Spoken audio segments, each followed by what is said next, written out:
Welcome to the Tipping Point Show. I'm Jimmy Evans. I'm so glad that you've joined me today.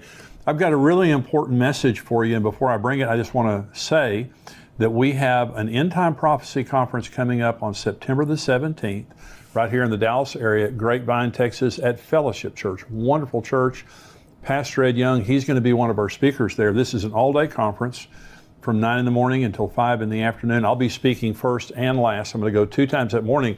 I'm also going to be speaking the next morning on Sunday morning at Fellowship Church on End Time Prophecy.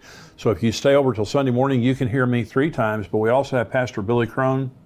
He's been on the show here many times, and so great friend, tremendous end time speaker, written many books on the end times. We have Greg Laurie, who is a contributor here at endtimes.com. He's written many books on the end times, great speaker. Also, Dr. Mark Hitchcock. He also is a contributor. He filled in for me last week. He's written over 30 books on the end times. He is a wealth of knowledge.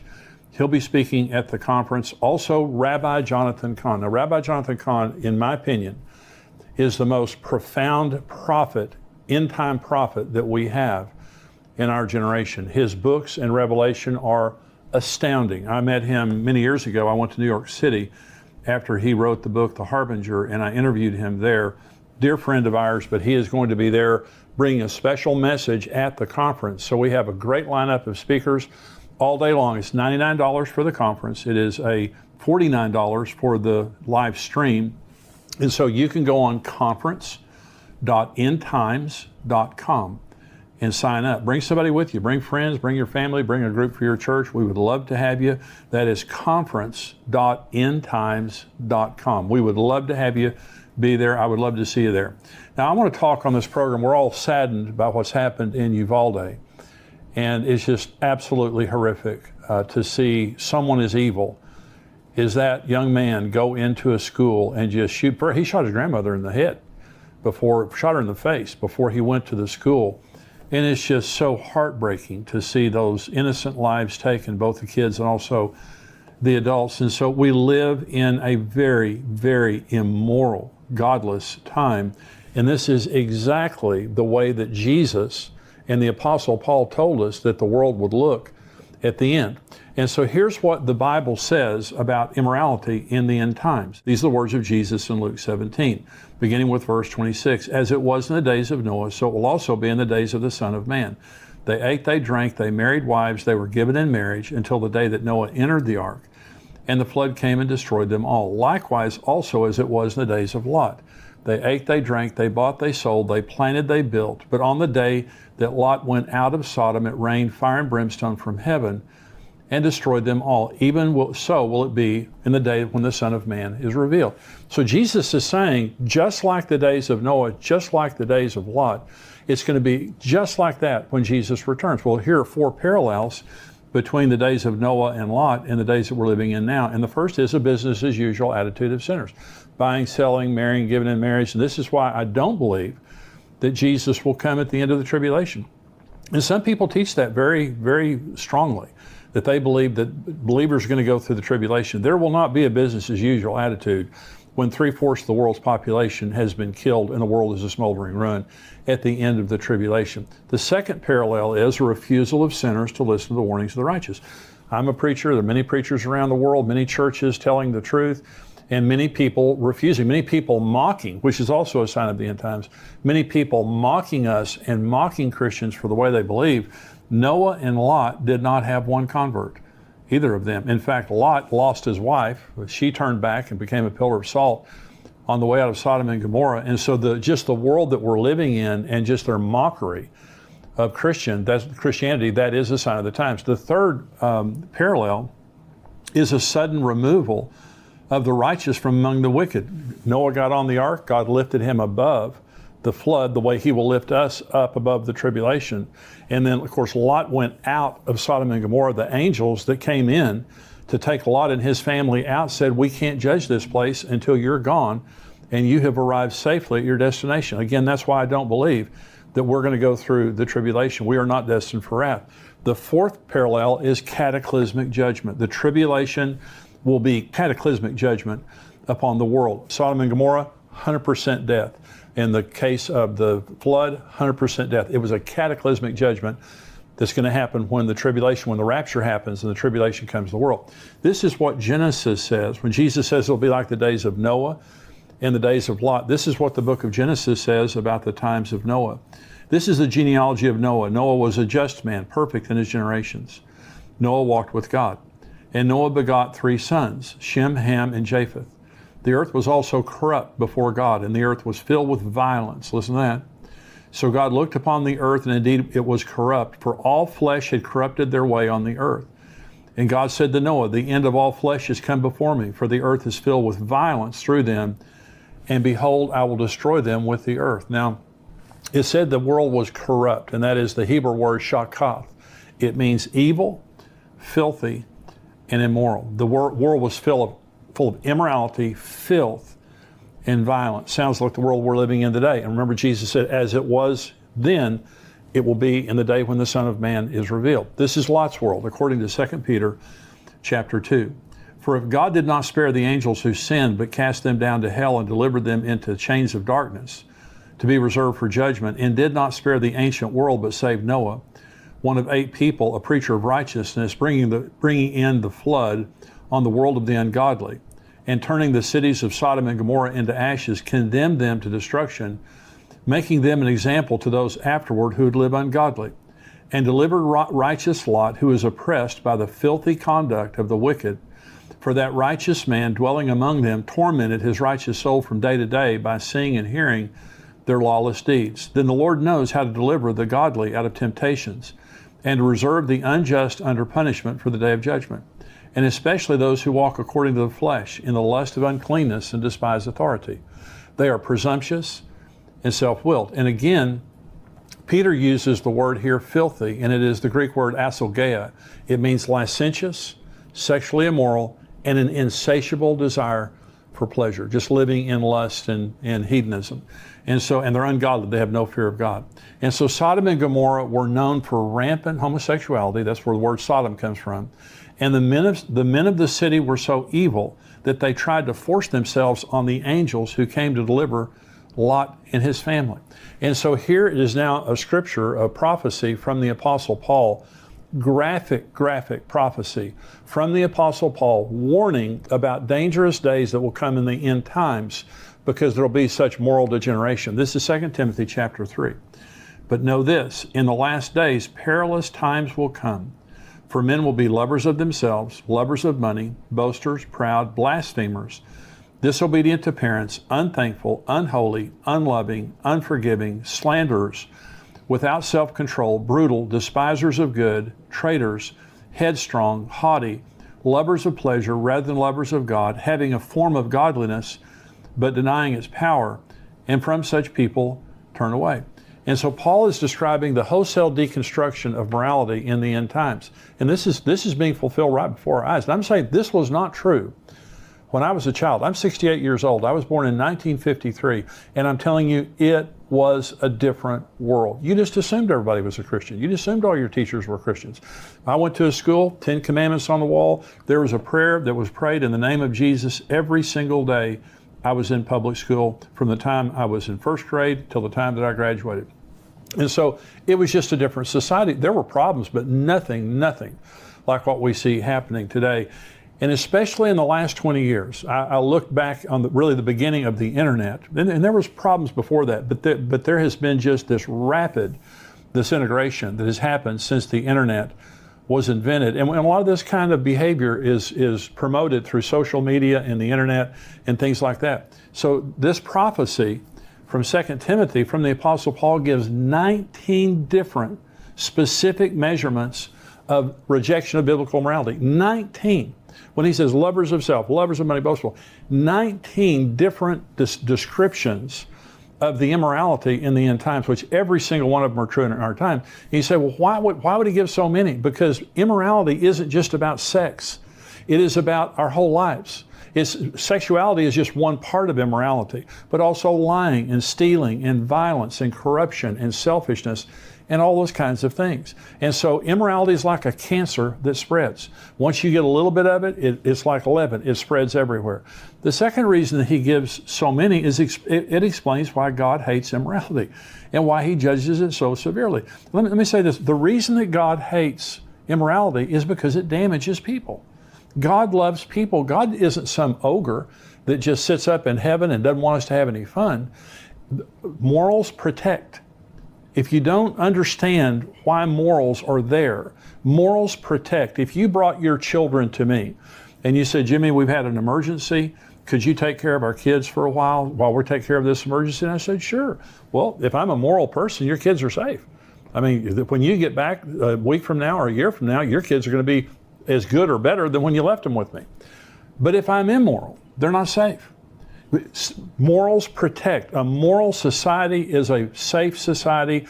And when we rejected the Bible many years ago, when our society began to reject the 10 Commandments and prayer in school and legalize abortion, all those kinds of things, and we rejected the morality of the Bible, the Judeo-Christian ethic, immorality, that made our nation great, look what happened. There has never been a great immoral society. Rome, Greece, Egypt, Babylon, you go back in world history, they began as moral societies that become great, and they fall from within because they no longer have the protection of morals. And our founding fathers warned us that the Constitution of the United States was designed for a moral and godly people, and it was wholly inadequate for the government of any other. And that's why we see right now, when people are unrestrained in their hearts, you can't restrain them any other way. And we're seeing now, inner city Chicago, the Los Angeles, San Francisco, many places in America, they just can't handle the crime and the immorality because it's people's hearts. And they can't hire enough police officers to do that. Another reason that Paul lists so many is it very specifically describes the world of the end times and why it will be such a dangerous place. Paul says, beware, in the end times, it will be a dangerous place to live. And he goes into all the descriptions there. Every generation has had immorality. Jesus' generation had immorality. The Noah and Lot, they had immorality. Not the way we have immorality today. It is worldwide. Children, if they have a cell phone, they can get it. They can use Bible apps to get into immorality. It is everywhere. It has covered the earth, and it has gone to a level, again, that you have young men walking into schools and shooting little children, like Sandy Hook and like in Uvalde this week. Another reason that the Apostle Paul used 19 different descriptions is it describes the perverted value system of the end times.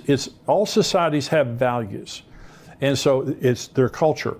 And so in America today, our culture has degenerated, and we are now celebrating things that 30 years ago we forbid. And what's happening right now with little children going to school and being convinced now that they're of a different gender. And I'm going to read an article here in just a little bit that talks about preschoolers and how preschoolers are now being indoctrinated into the woke culture. And so when you take everything that the Apostle Paul said, and all 19 of those things, they fall into 4 categories. And so here are the 4 categories of the end times moral degeneration. One is exaltation of self and narcissism. They will be lovers of themselves. I was watching football as a boy, and it was the Dallas Cowboys. I've been a lifelong Dallas Cowboys fan. I was watching football, and football players did not strut or celebrate after they made a play. They wouldn't let you do that. And the first time I ever saw a football player pound their chest or celebrate, I believe it was Hollywood Henderson was in a football game, and Tom Landry pulled him out of the game because he considered that poor sportsmanship. And so, of course, today, everyone loves themselves. And I'm not saying there's anything wrong with celebrating if you're a football player. I'm just saying it was a different society, and people, they weren't as narcissistic. You weren't allowed to sit and take selfies of yourself all day long and send them to all your friends. It's not about yourself. And so lovers of self, here's what Paul says, lovers of self, boasters, proud, haughty, headstrong. This is the first thing that he says. Look at our society today. And the narcissism, the exaltation of self. Here's the second thing Paul says, is the rejection of authority. He said, disobedience to parents, lovers of pleasure rather than lovers of God, having a form of godliness, but denying its power. And when it's the word power there is the word dunamis. It means morality. It can mean spiritual power. It also means morality. They have a form of godliness, but they deny the morality of that godliness. And so many people today will, they say they believe in God and they have a form of godliness, but they live very immoral lives. That's what that means. The third category would be rejection of moral standards. He says unholy, without self-control, and despisers of good. Now, I spoke in a church service one day, and a boy band was in the audience. They're still famous. Very, very famous boy band was in the audience. And they came up to me before I preached, and they said, Jimmy, if you hear girls screaming, it's not about you. And I kind of knew that anyway, and because they were very, very famous. Now, they had taken purity rings, and this was very, very public. They had taken purity rings, and with their mom and dad, they had agreed they wouldn't have sex till they got married. They were vilified in the media. I mean, they were roasted in the media because they wanted to be pure before they got married. Okay, that's despisers of good. What once was a standard that people admired is now something that people slam as being idiotic. But nothing has changed with God. The thing about God, biblical morality, is it doesn't change. It is a hard and fast standard that we live by. The number 4 category is disloyal, unloving, and verbally vicious, if that doesn't sound familiar.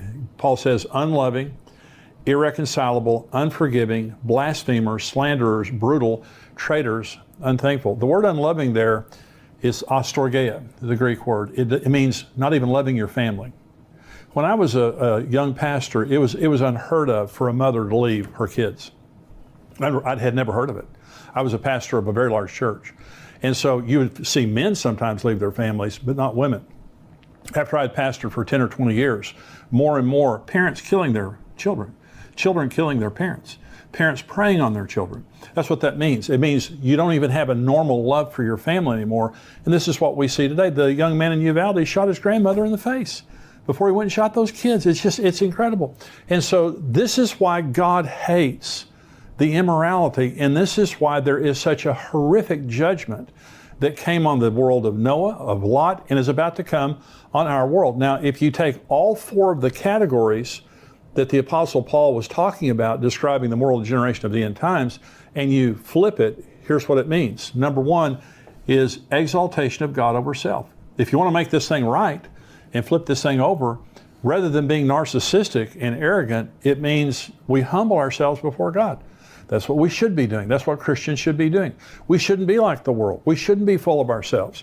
And this is the whole issue of worship and focusing our lives on God. It's not about me. It wasn't about me. It's not about me. It never will be about me. It is about Jesus.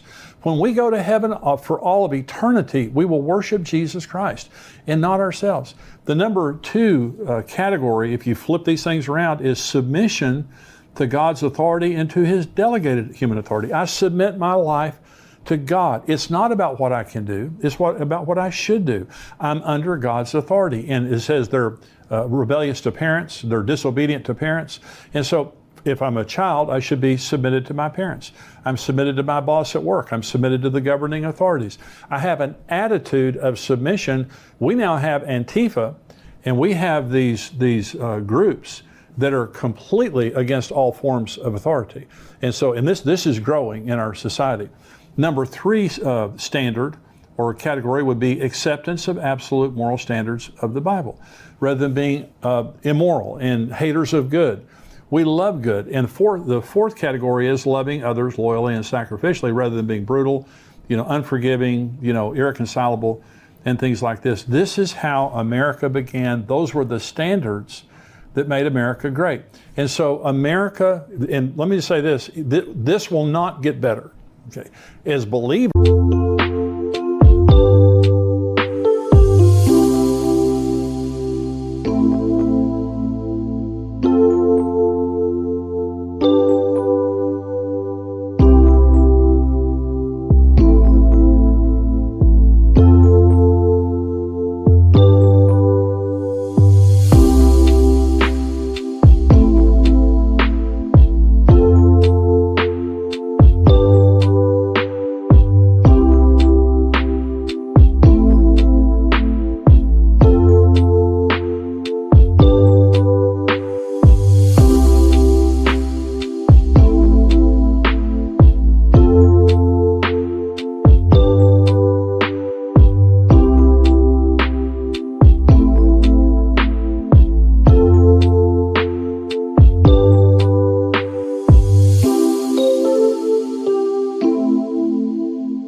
we can be the salt and light of the world.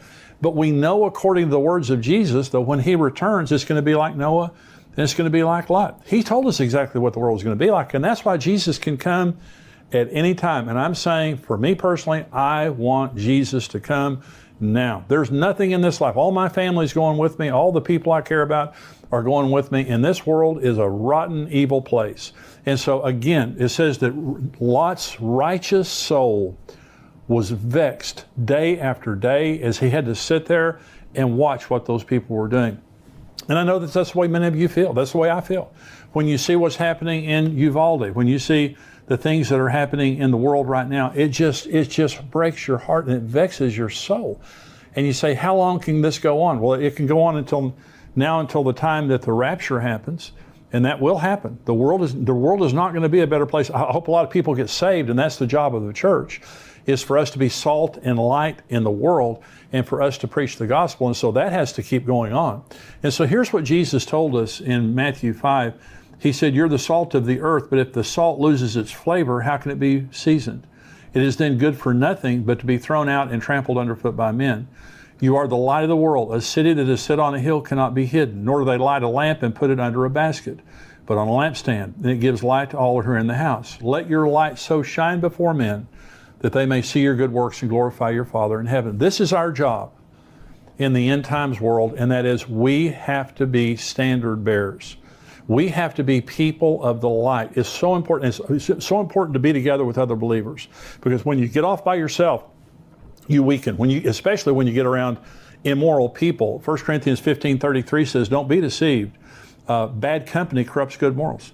And so if you let your kids be around bad kids, no one's perfect, but if you let them be around unbelievers, it's going to corrupt their morals. If you have friends, your closest friends are people who are unbelievers, who have ungodly lifestyles, it's going to corrupt your morals. We need to be around believers.